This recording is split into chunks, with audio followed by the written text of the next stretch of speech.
Diego Videla es empresario PYME, siempre nos acompaña. Diego, gracias por estar. Dale, Néstor. Bueno, a ver, ¿qué necesitan las pymes, los empresarios del sector para poder producir? Recién hablábamos un poco de infraestructura, ¿no? Entre otros temas. Sí, importantísima. Pero te quiero decir, el origen de la pyme es el emprendedor. ¿Qué es el emprendedor? 2, 3 personas de la familia, 2, 3 amigos que empiezan a hacer una copa, por ejemplo. Se dan cuenta que esa copa les da un resultado muy bueno y quieren crecer a hacer micropymes o pymes, pequeñas empresas, quieren ser empresarios. ¿Qué pasa cuando vos querés pasar de emprendedor a micropyme? Tenés una barrera, una pared blanca que empieza por todos los trámites que tenés que hacer para convertirte en empresario pyme. Todos los trámites, las gestiones que hay que armar, burocracia, ¿no? La gestión. Te encontrás con un panorama impositivo muy severo al principio para la pyme. Te encontrás con que tenés que poner todos tus trabajadores en blanco, que es fundamental. Para que la Argentina cambie, no puede haber más trabajadores en negro.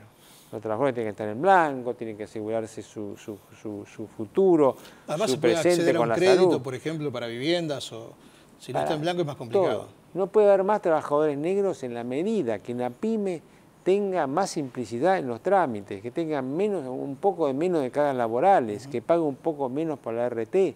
Nosotros, los empresarios pymes, no tenemos todas las ventajas que tiene una empresa grande, realmente. Tampoco queremos competir idealmente con las empresas grandes. Yo no te puedo decir, bueno, que rebajemos una cantidad de impuestos enorme para que la pyme pueda funcionar o unas cargas horarias muy importantes. La pyme necesita simplicidad. Lo que tendría que haber es unas agencias autárquicas en Italia. Italia el crecimiento fue por las pymes, en Estados Unidos también. La familiar ahí que tiene tanto peso. Italia es el mejor ejemplo. ¿Qué pasa? Italia tiene consorcios de pymes y tiene sectores donde las pymes producen todo lo mismo. Entonces, como acá no hay organización de las pymes, la pyme, por ahí es una pyme que produce yerba mate y la produce acá y la envasa y hace todo acá, cerca del centro de consumo y cerca del puerto de Buenos Aires. Nos está matando el puerto de Buenos Aires. Hace 200 años que el interior no crece por el puerto de Buenos Aires. Entonces, la pyme, ¿qué pasa? La pyme es importantísima, la pyme, como es comunitaria, como es familiar, está en el lugar de origen. Está en las provincias, produce ahí, y eso, con una modificación, obviamente, de la Ley de Cooperación Federal, puede generar riqueza en las provincias, que es lo que no se genera. Ahora, eso tiene que ser algo desde las provincias o a nivel nacional, o un mix, digo, porque también hay muchas cosas, como decías en el comienzo, que tienen que ver con los impuestos provinciales o municipales, o con la burocracia. Es un mix, porque ¿no? si vos seguís recabando todos los impuestos en la nación y distribuyéndose en las provincias son unitarias. Generalmente eso es un país que vamos a tener un país unitario con costos federales.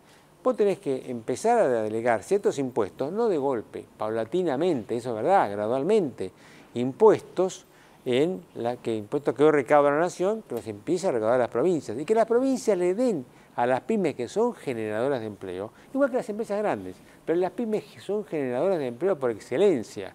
Y las pymes, cuando sean generadores de empleo por excelencia con salarios importantes, porque la pyme industrial tiene salarios importantes, va a generar un cambio que es el cambio del desarrollo, que no es el crecimiento. El desarrollo es el que produce transformaciones sociales importantes y le produce movilidad social. De ahí la importancia de la pyme, de ahí que la pyme tiene que dejarla crecer, porque hoy la movilidad social solamente, Néstor, se produce en la política. Eso es lo malo. No producir movilidad social en la producción, no producir movilidad en lo... Sí, si no hay trabajo digno es muy difícil todo, y muchas veces ese trabajo que da un sentido de pertenencia, de ingreso, viene desde el sector industrial. Las sociedades con desarrollo industrial tienen un presente y un futuro distinto. Olvídate de la cultura, Exacto. Olvídate de la educación, olvídate de todo lo que puede acceder un trabajador y lo que puede acceder sobre todo los trabajadores de las provincias, para que sea una nación que crezca armónicamente, porque esto es un país federal, tiene que ser armónicamente, si no, no va a ser un país federal nunca. No, y además, cuando en la Argentina de este tiempo ya no se discute más el campo o la industria, ¿no? Que muchas veces se discute, porque hoy el campo tiene más industria que las propias muy tecnificado. Entonces, ¿no? Campo, más industria, más servicios. Acá no tiene que excluir ningún sector, nadie excluye los sectores.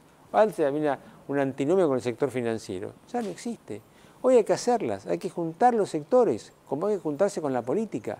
Como los políticos tienen que entender que las pymes fueron las que después que Italia estaba destruida por el fascismo, por la Segunda Guerra Mundial, por miles de motivos, Italia fue creciendo con consorcios. Si vos tenés una agencia pyme que puede ser autárquica, que en cada provincia, que resuelve el problema del día a día de la pyme, el día que tiene que ir a la FIP, el día que tiene que ir al ANSES, el día que tiene que ir a hacer un trámite común, como la telefonía, como conectarse por internet. Si vos tenés quien se lo solucione, ahí la pyme le vas a solucionar muchas cosas y va a empezar a crecer y, como te dije, a generar empleo genuino. Y eso también va a ser un reemplazo de cosas más con el ministro de la provincia del tema vas a generar el problema del tema del subsidio. Vas a cambiar trabajo por subsidio. Bueno, hay dos candidatos para el domingo, los dos tienen origen italiano, esperemos que piensen en estas pymes que en aquellas tierras se desarrollaron y generaron todo esto que estabas contando. Ojalá. Diego, ojalá. Gracias como siempre. Muchas gracias a vos. Pausa, enseguida volvemos.